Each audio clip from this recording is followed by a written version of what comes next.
Ben Riggs presents Reading D&D Aloud.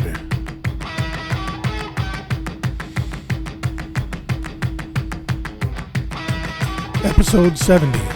All of the money should be coming to Wizards. An interview with the former Wizards of the Coast book team. Greetings once again, Internet.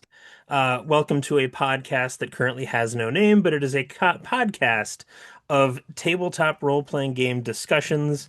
Liz and Chris, I'll tell you right now, we used to take a D&D text and read it aloud every week and talk about it with like intellectuals. And then my my partner decided he needed to step back, and it was just me, and I had to rejigger things, and it's become a conversation podcast. And people listening at home, apparently things are going really, really well. We've had huge growth over the past 3 months, so thank you for telling your friends about this. Um, and I'm going to segue now to say it's difficult to describe what a superstar gathering we have here on the podcast today. Now, this is Chris Lindsay and Liz Schuh, and they are not the first names you think of when you hear Dungeons and Dragons, but they are just as significant, if not more so, than the names we all know. I'm going to give brief bios and career highlights of these two, but please know I'm doing nothing more than scratching the surface. I will also throw out that Natalie Egan was going to be here, and that may kind of come up in our discussion. But she was at the last minute unable to. Maybe I'll get her back another day. But let me begin with Liz Schuh. Uh, Liz Schuh, whose final title at Wizards was Head of Publishing and Licensing for Dungeons and Dragons, has had a hand in the production of every edition of D&D since third. She was one of the guiding hands involved with the success of fifth edition. Personally, I think the coolest thing she was involved in was her work on the lawsuit, which brought the movie rights to D&D back to Wizards Hasbro, but her career is so long with so many highlights that it is difficult to pick out just one. Her career of more than 28 years ended in December 2023 in the Great Culling. Liz, I know I missed a novel's worth of content in that description. So I'm just going to ask you this. What's the most important thing I missed in that intro? Oh, well, I mean, I did a lot of different things. But most of it was behind the scenes. As you said, my name is not one that generally comes up when people think about, who was behind Dungeons and Dragons, because I was very much in the background on the business side. But if you look at the credits in the books, you'll see my name in lots and lots and lots of books. So I just had kind of a front row seat to everything Dungeons and Dragons for over 20 years. Great. Thanks, Liz. Um, Next, we have Chris Lindsay. Um, Chris was a product manager for Wizards, but again, his career spanned over 20 years. Chris was one of the guiding voices of the DMs Guild, and while I have no idea how much money the DMs Guild has brought in for Wizards, it must be at least in the tens of millions of dollars. Um, he was also let go in the Great Culling of December 2023. And like Liz before him, I'm going to say, hey, Chris, what's the most important thing I missed in that intro? I think the two things I'm most proud of. One is before I was actually working on D&D, I worked in customer service, and as training and operations manager in customer service, I developed a training program for the game support team that eventually was so successful that it got ported over to our European offices. So that was pretty sweet. The other thing was I have a 5-year tenure of overseeing the Adventurers League, and during that time it doubled in membership, and we saw a significant increase in sales because of the growth in community, and I'm really proud of that. I came up through the RPGA, so I really do work for the community as much as possible. All right, super cool. I'm going to start with the credits of a book. It's amazing, Liz, that you mentioned that. I'm going to start by reading from the credits page of Fandelver and Below, and towards the end of the credits, the following lines appear. Director of Product Management Liz Schuh, product managers Natalie Egan, Chris Lindsay, Hillary Ross, and Chris Tulloch, which I hope I'm pronouncing correctly. Yeah. Um, and again, Natalie Egan was supposed to be here tonight. My understanding is that those names represent the people responsible for taking the words of the writers and the art of the artists and turning them into a physical book. And that of that list, Liz, Natalie, Chris, and I believe Hillary were let go in December of 2023. I think Chris Tulloch is still there.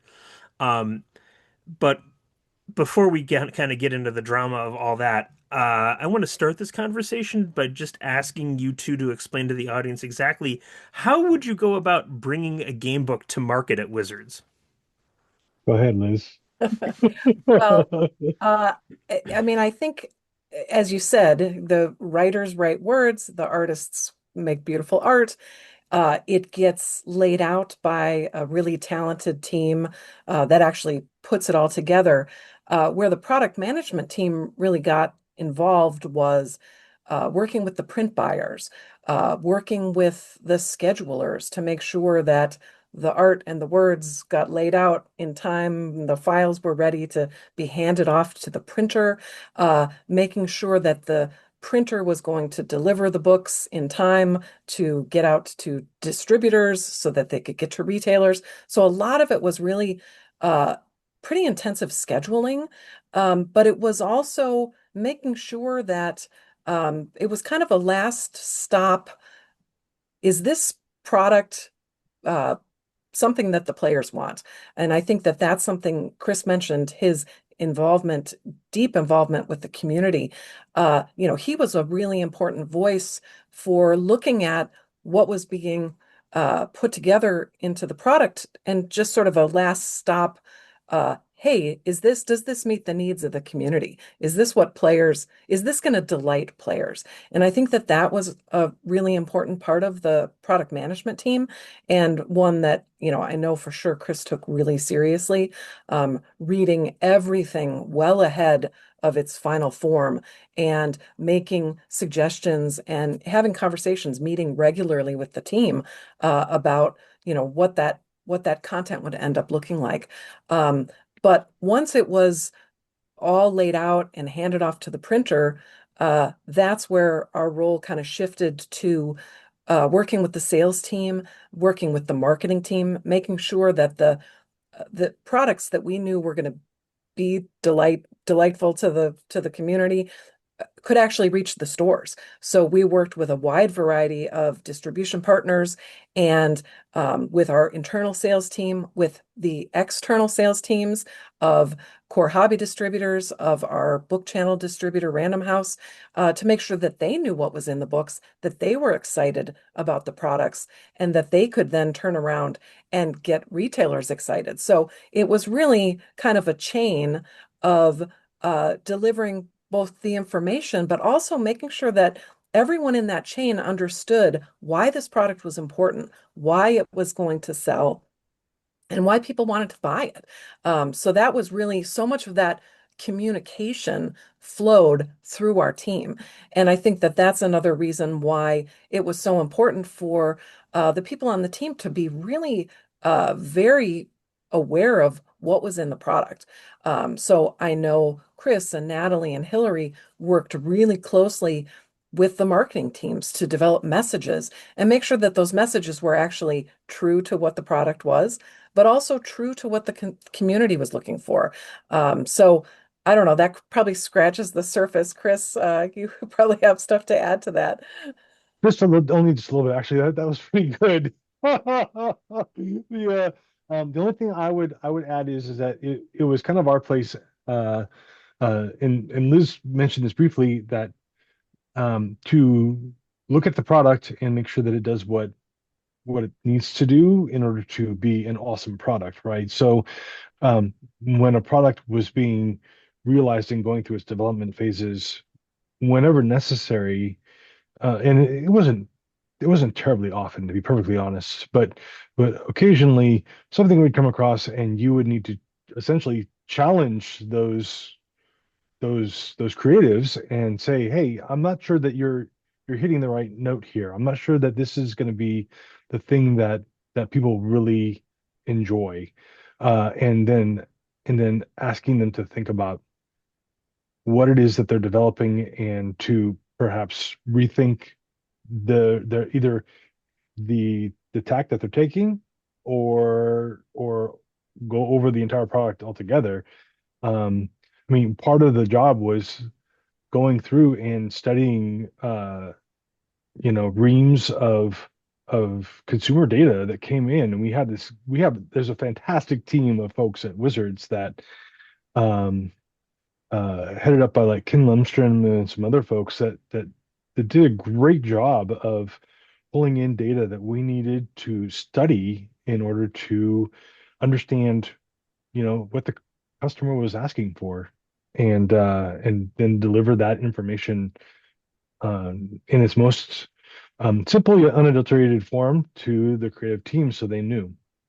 Yeah, and I think, Chris, you touch on an important point, which is uh, before any pen was put to paper or art was created for a product, we would work with the team to develop the schedule. And part of Mhm. decisions about developing the schedule included what is the right balance of products through the course of a year?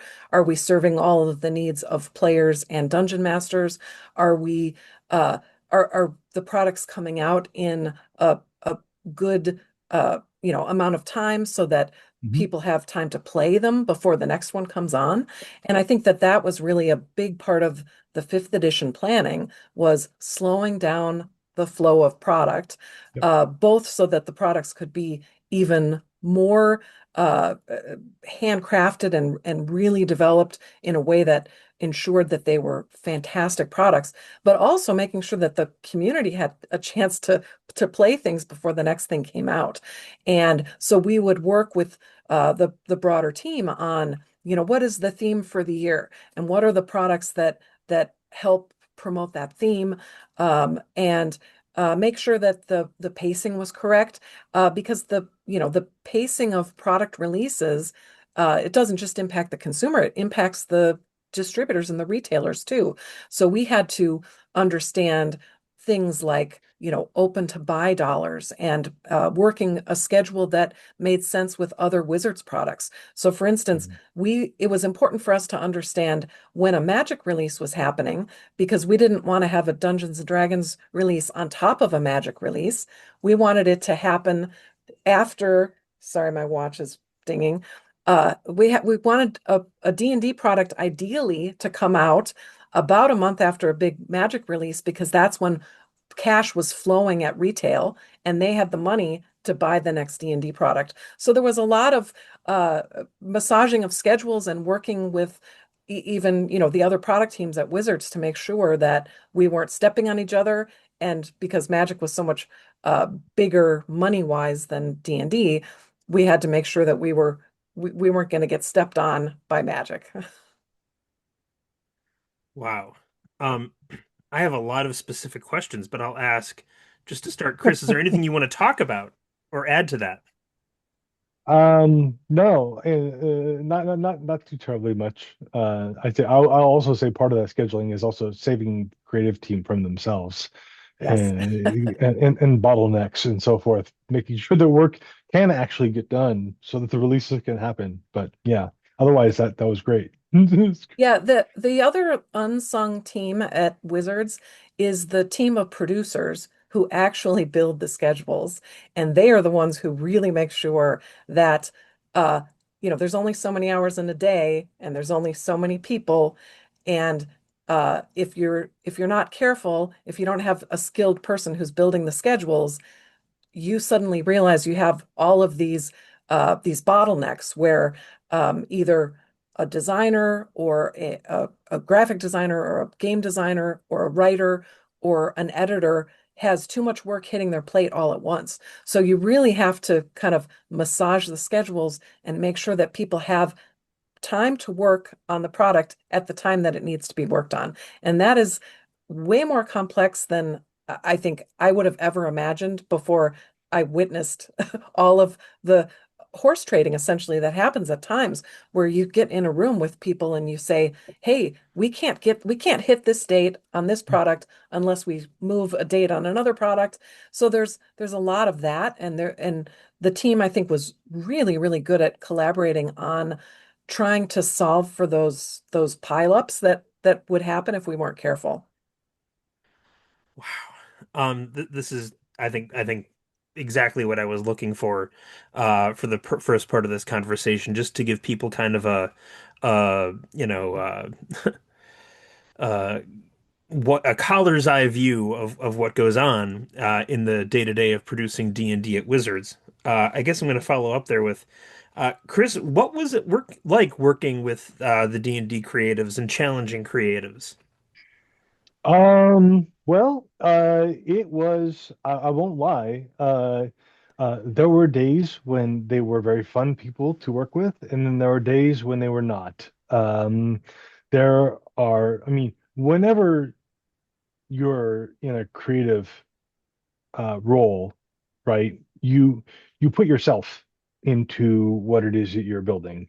Okay, so um, it's hard to have somebody who isn't necessarily doing that right at that moment as well to come in and be critical of what it is that you're doing because you feel like it's really hard not to take it personally. Um, and then in some cases, uh, the the degree of ownership became inflated by some members, I believe, of the creative team. Um, and I think sometimes it was lost that we weren't we really aren't the owners. We really weren't the owners of that of D&D.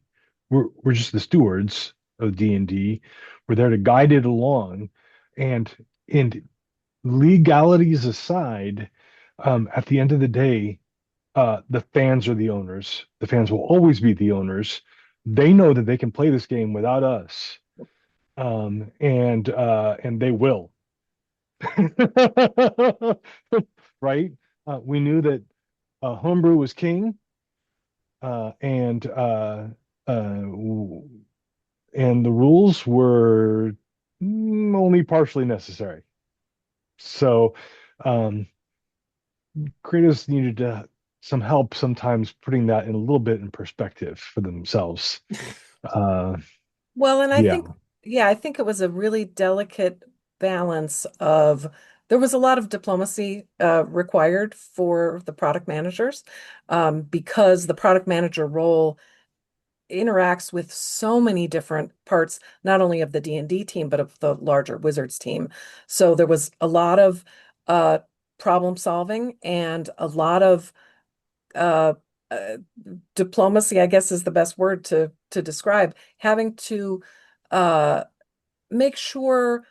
I think there were times when there was a theme that was kind of agreed on for a product in the very early days when we were scheduling.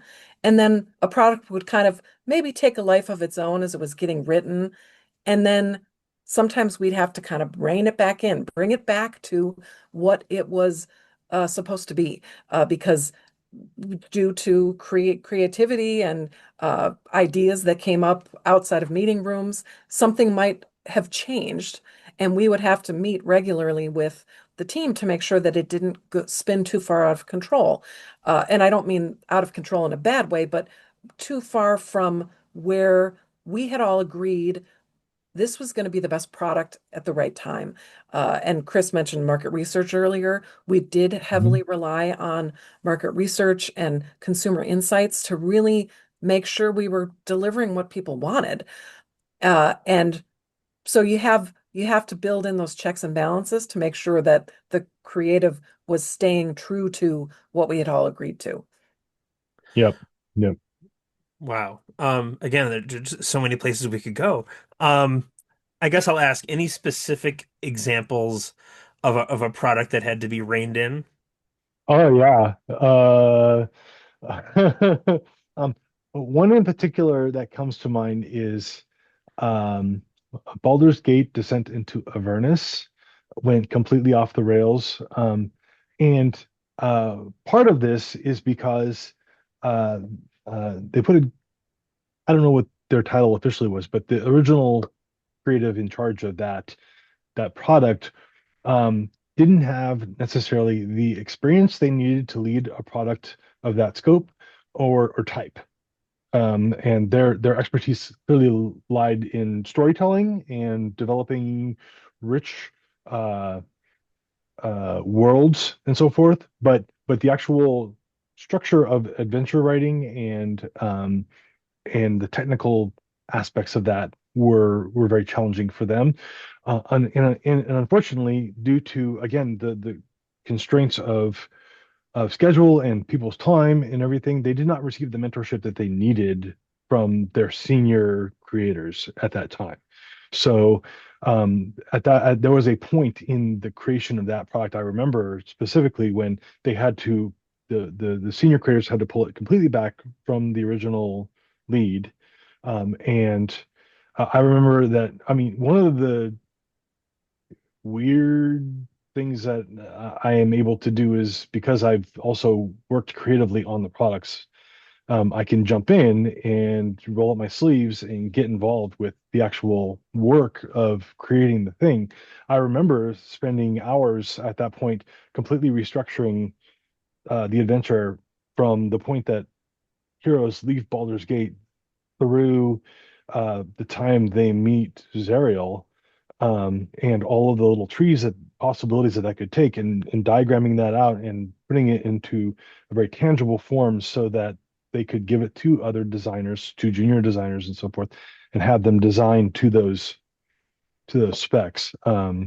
It's never something that you'll ever see in the credits of the book. That's okay. I don't need to be credited. I know that I did that work. That's all that matters to me. Uh, Descent into Avernus is a great example for another reason, which is uh, we had reason to believe when we were planning the schedule and we put that product on the schedule that it would come out at the same time or approximately the same time as Baldur's Gate 3. So we wanted to have a Baldur's Gate product. Now, of course, history tells us that Baldur's Gate 3 did not come out that year. But that's good because, we will serve no wine before it's time. They did the right thing. They made the game great.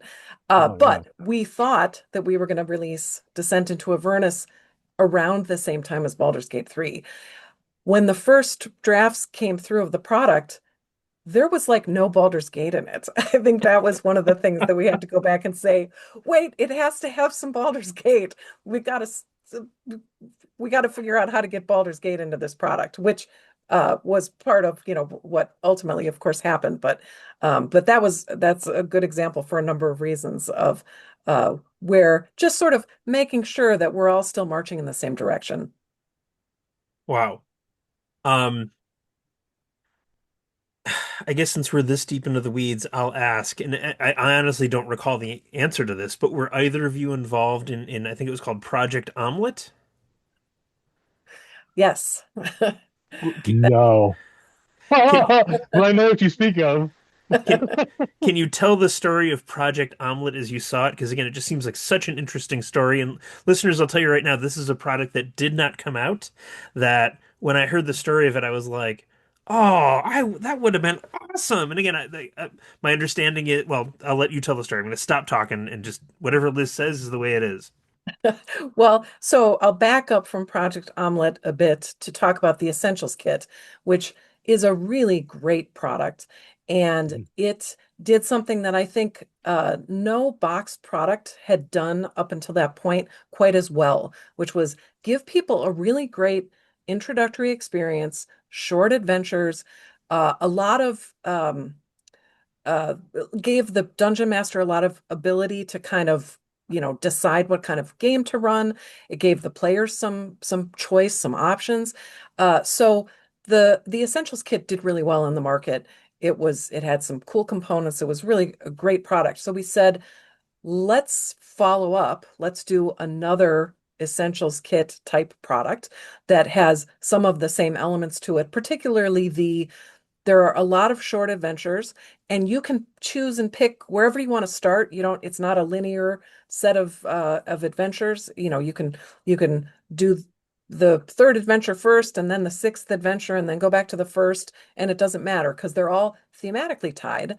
So the code name Omelet, I believe, came about because the idea was that the adventures would all be food themed. So there would be sort of the unifying factor was, uh, I guess, starting in a kitchen, or starting in the kitchen of the castle. I can't remember exactly, but it was definitely food themed. Um, the I think all of the content was written, uh, and then the product was pulled from the schedule. So it did not see the light of day, as you said. And there are a variety of reasons for why it got pulled.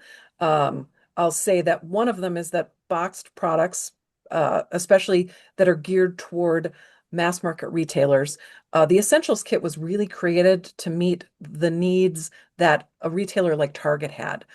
Something that was a lowish price point. It was boxed so it could sit on the shelf with other board games. Uh, and it had components in it that help people learn how to play. Those are really expensive products to make. All of those components cost a lot more than a book, just a bound book. So that was one of the reasons that it Omelet did not uh, did not go to market. Um, there were some other reasons as well.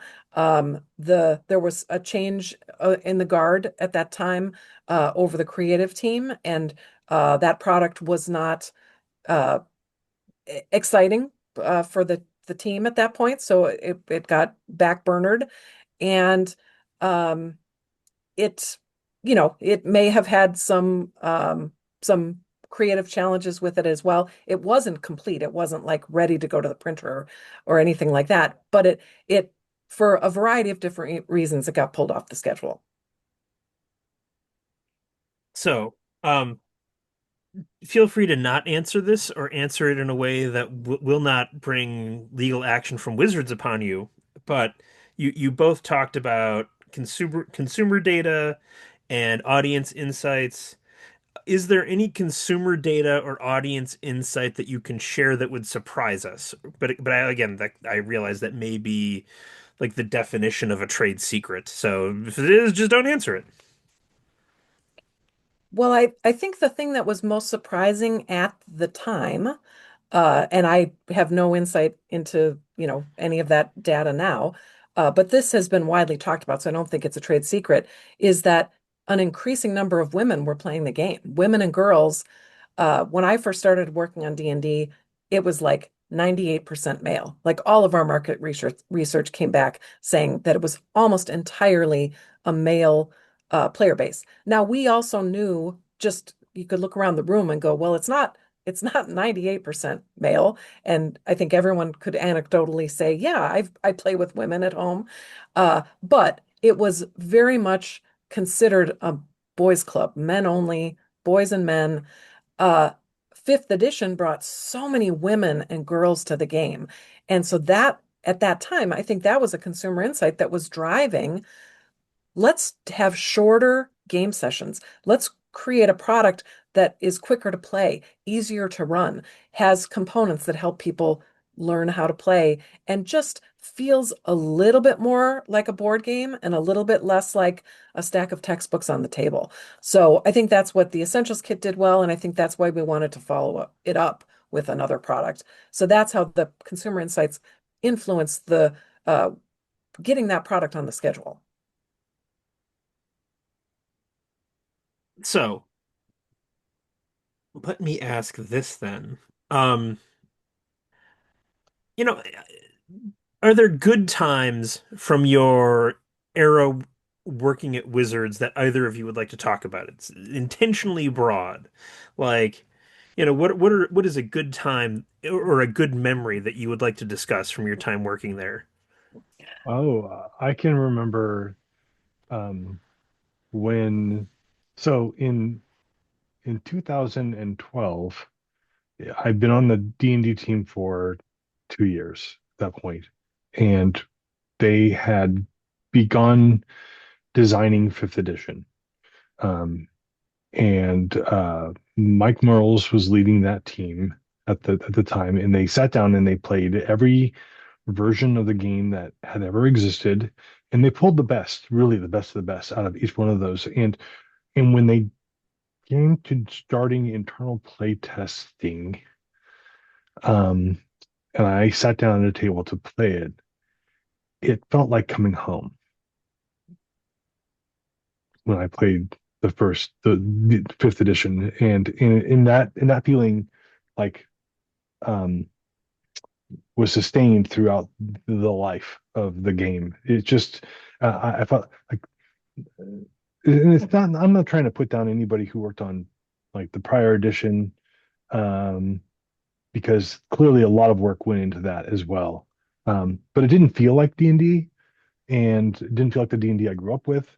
Um, that was, and but fifth edition, even just in its playtest form, it felt like coming home, and it felt like even with um elements being pulled from every single thing, right?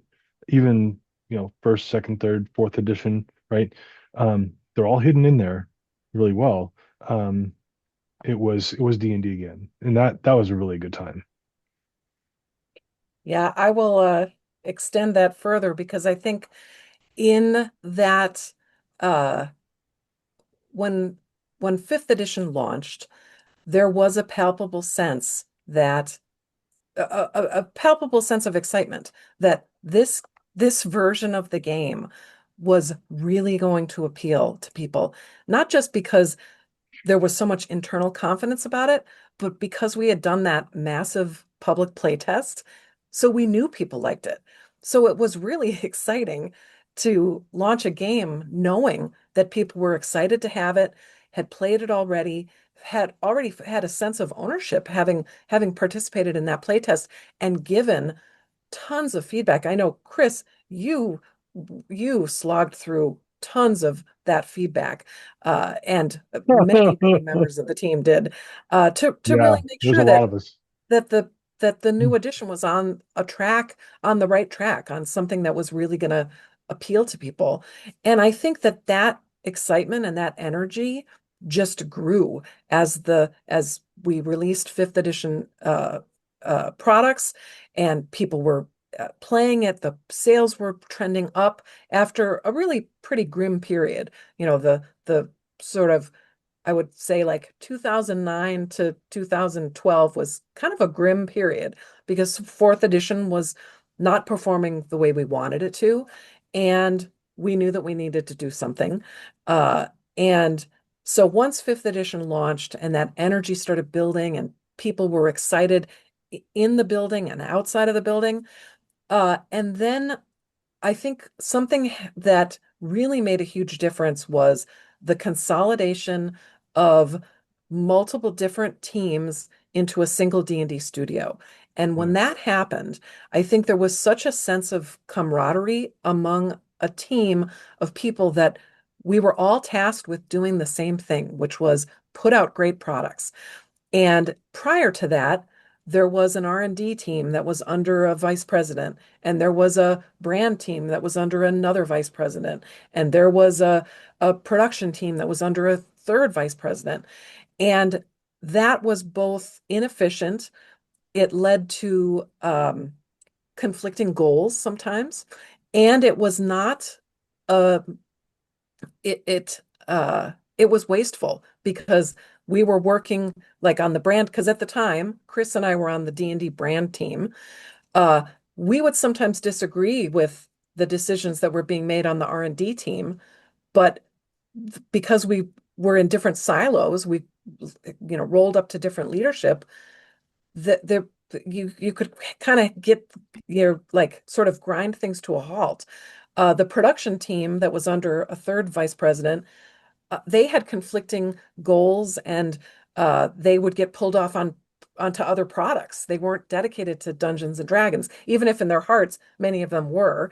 That was one of the saving graces was so many people loved D&D so much that they always went the extra mile for D&D, even if they would get pulled onto another product. So once we were Yeah. consolidated into a single game studio and everybody in that game studio was dedicated full time to making Dungeons and Dragons, that created a real different energy.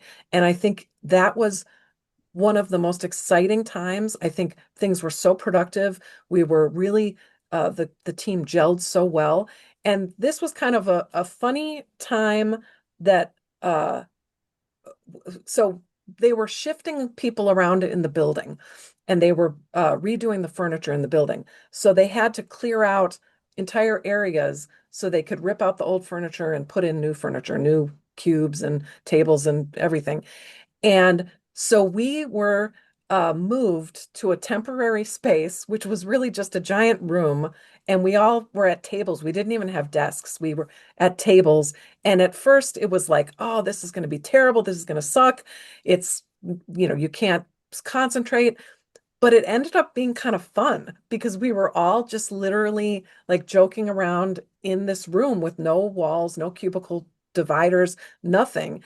And I think that that was that was at that time that things were really kind of gelling and coming together. So that then when we moved up to our newly furnished new area, I think the connections had just been strengthened in the team and new friendships had formed. And because it was such an early time of being a consolidated studio.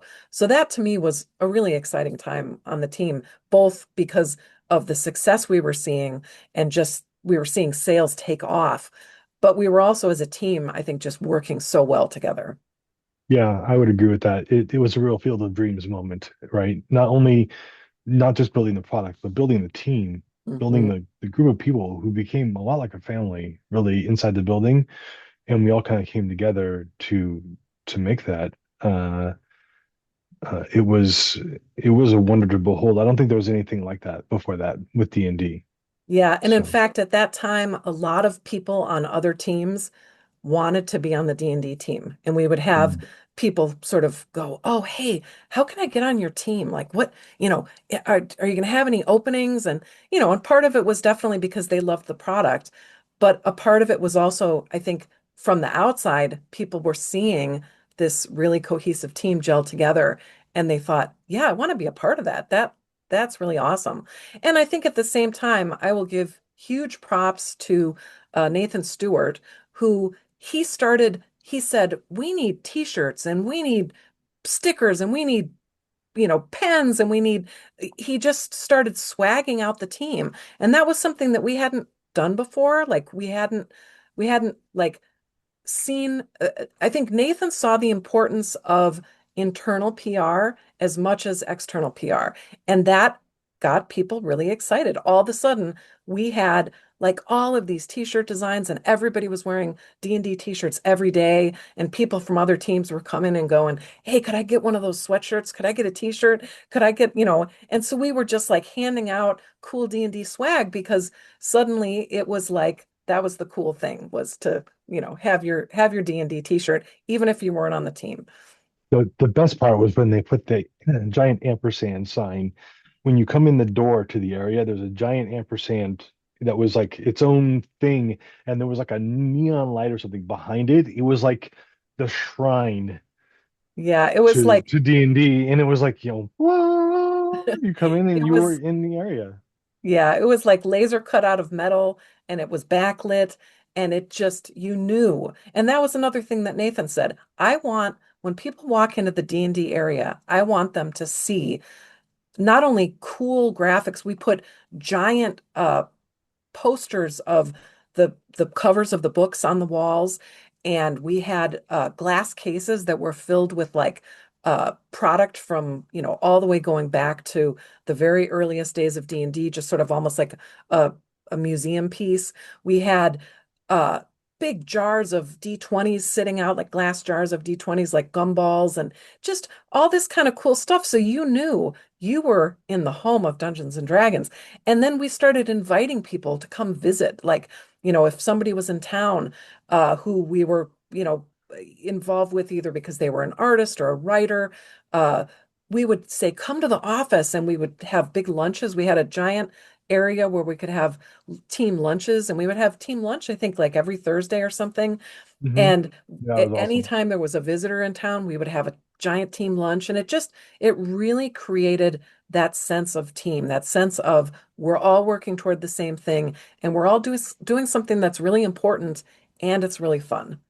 Although there was a 50% chance for a while that no matter what you did, you came in team lunch and it was going to be Greek food.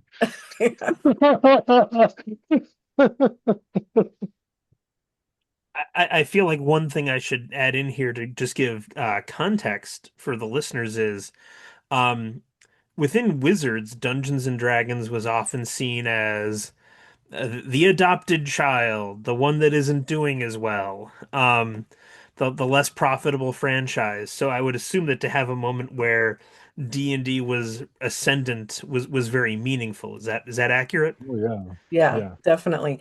I think absolutely. one of the things that Nathan said after he joined the team, he said, "We need to get our swagger back. Like, this team needs swagger, and right now we don't have it." And so that was all Yeah, part of, the let's trick out the area. Let's get cool t-shirts. Let's all have hoodies. Let's really make it, let's get our swagger on. And yeah. it made a difference. During fourth edition, I would go to a like a consumer, not a consumer show, but a trade show, and have to talk to retailers and stuff. And I would have preferred if they just yelled at me with all the hatred they had, but it was just absolute and complete apathy. They had no interest in anything that I had to say, and it was the worst time ever. I was brand new to the team, and I thought, wow, this sucks. And I'm just like, I mean, I got it. I understood why they were like that. I just, um, it was just, it was very demoralizing at the time. And then to have 5e pop up like it did, um, was just a real morale boost. So Well, I'm gonna uh, sadly shift to the future. And uh, say that it's my understanding that when you folks were let go along with Natalie and Hillary, that was basically the majority of the team responsible for the physical production of books, correct? Yeah, I mean, aside from like the print buyers and the people who yeah, did the layout on the books, but certainly the business side responsible for pulling all of those elements together and getting the books to market. And much has been made on the internet of this that you guys were let go and this was a sign that there was going to be a digital future for D&D in some way, shape, or form. So let me ask you guys to tell in your own words, um, what sort of shifts did come about within Wizards that I guess made them feel like they could get rid of all the people that made physical paper books. there was a dramatic change in business philosophy. And it went from a focus on the community and the consumer to being a focus on, like, I'm not even sure, owning everything or taking yeah, it went from stewardship to ownership. And when it did that, I felt like it corrupted the message and the fans could feel it.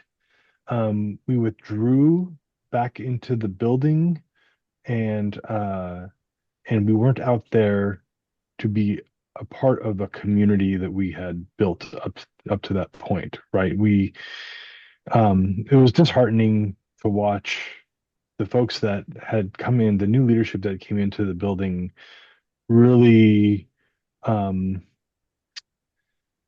treat a game that is very much about bringing people together uh, and changing lives for the better into counting widgets, right? Yeah, And we didn't know how to do that.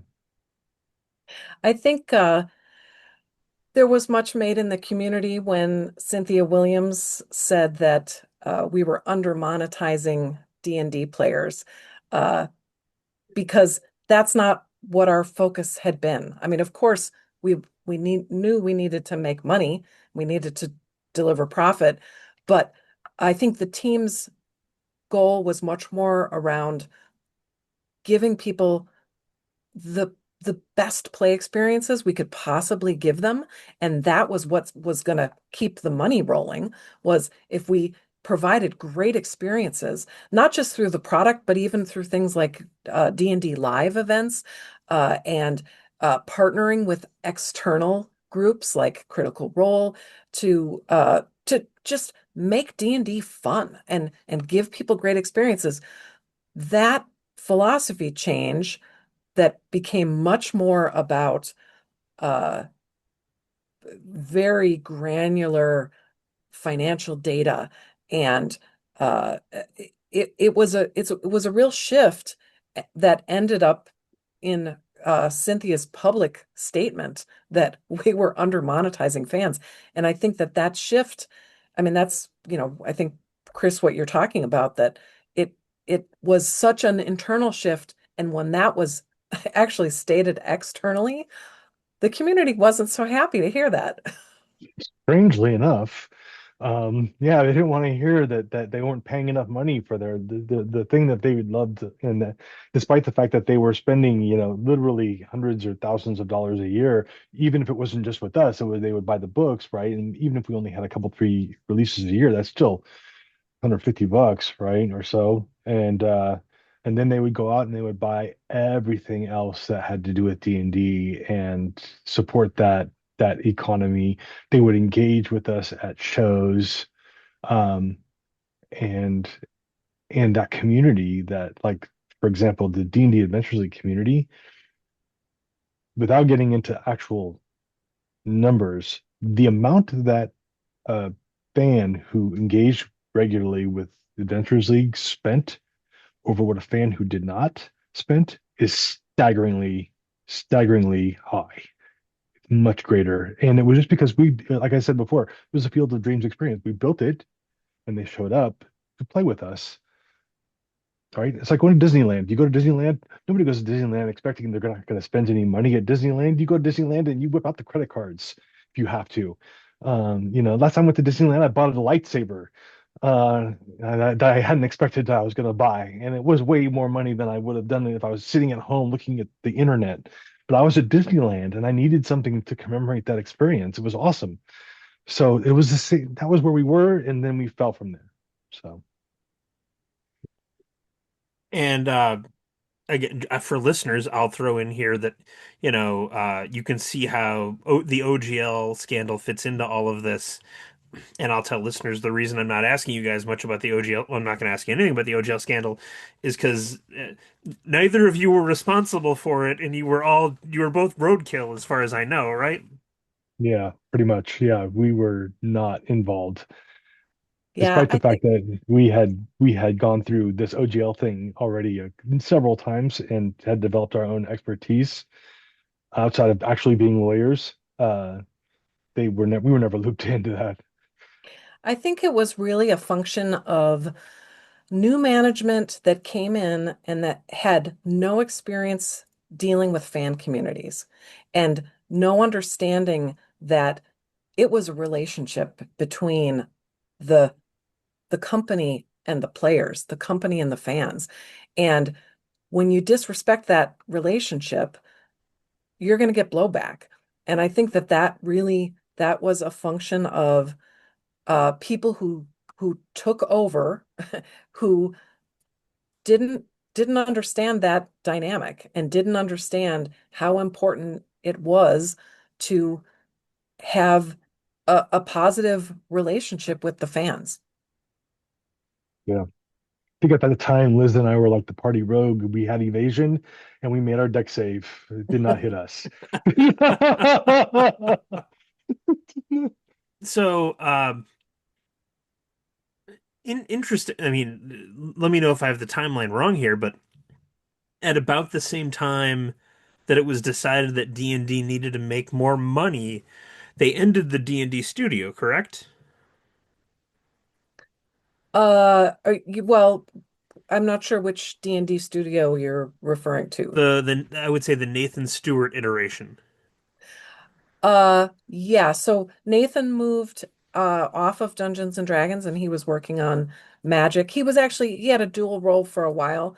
But uh the I mean, I think part of all of this was the purchase of D&D Beyond, um, wanting to uh Chris talked about, stewardship shifting to ownership, and I think it became very important for uh at the executive level that we not share the wealth with other companies and with other partners, that all of the money should be coming just to Wizards. And I think that that was a big impetus behind buying D&D Beyond was, why are we letting them have some of the money? It should be all ours. So let's buy it, let's bring it in, let's let's, we can't be sharing this. And Yeah. there was a lot to bite off. So This that really is, changed the yeah. emphasis of a lot of things on the business. This is despite the fact that we had already demonstrated in a microcosm of the Dungeon Masters Guild that with a creative community came greater sales to Wizards, of course, afterwards, right? They were creating their own things and the fans were making some money off of it. Oh, and but then uh it amplified whatever we did at Wizards, and they had access to content that they didn't have before, and all of a sudden everybody wanted the products because they wanted to create new stuff in the guild. Um, and that engagement uh degree or that level, that idea of engaging directly that way was lost at that point. Um, well, this has flown by. Um, I have a ton of questions I haven't asked. Um, I guess I'm just gonna say, uh, is there anything else that you would say about your time at Wizards, what you learned about life, the universe, and anything of valediction, anything like that from either of you? I would say that I learned a lot at Wizards, good and bad, and it showed me, it helped me to decide for myself who I wanted to be in this industry, and uh, and I've said this like so I left Wizards, and not long after I left Wizards, I joined WizKids, and then WizKids got hit by tariffs, and that fell apart. And now I'm the development director, the product director at Goodman Games. Uh, and we're going to expand in ways that people have never seen before from Goodman. And it's going to be exciting. I'm really proud of Joe Goodman and the stuff that he wants to do. Um, and and being able to take a philosophy of if you build it, they will come into that role and help him to build something new is really exciting. Liz, any last thoughts? Well, I like Chris. I mean, I learned so much working at Wizards. Over 28 years watching uh watching how people run companies, watching how executives behave, uh both good and bad. I think uh and I think probably the biggest takeaway that I had from those that almost 3 decades of observation is that uh, D&D is a very collaborative game, and when we ran things in a really collaborative way, both internally and externally, I think that was really when the business just worked the best. And as soon as you stop being collaborative and you start being competitive, it gets a lot harder. And Yep. I think that's a big takeaway for me. Yep. I guess I'm going to say, since I'm assuming that this episode is going to go out to a lot of people who may not have seen this podcast before, we're here every week having tabletop role-playing game conversations. So like, share, and subscribe so that you get next week's conversation. I will also add that my name is Ben Riggs. I am a tabletop role-playing game historian. My first book, Slaying the Dragon: A Secret History of Dungeons and Dragons, is available anywhere, everywhere, and tells the story of how the first company to make D&D, TSR, nearly went bankrupt in 1997, and the game was rescued by Wizards of the Coast and its founder, Peter Adkison. I got an email from someone a few weeks ago being like, "Hey, I found your podcast. I didn't know you wrote a book." And I'm like, "Oh, well, I guess I should talk about that more then." I assumed that the book came first, but I guess not. Um, but Liz, Chris, this was absolutely incredible. I imagine it's going to open people's eyes. You're both such generous fonts of wisdom and sharing. I can't thank you enough. Thank Thanks a you. lot, Ben. And Good I'll to see say, sorry, go ahead. We should have lunch. Well, you two are both still in Seattle, right? Yes. Yeah. Yeah. We're still both in the same area, more or less. So Nice. Well, Chris, I'll say best of luck at Goodman Games. thanks. I would love to have Joseph Goodman on any time. I'd pair him with any game designer that he wanted to talk to. I will let him know. Thank you. And Liz, I hope you continue to enjoy semi-retirement. Yeah, thank you.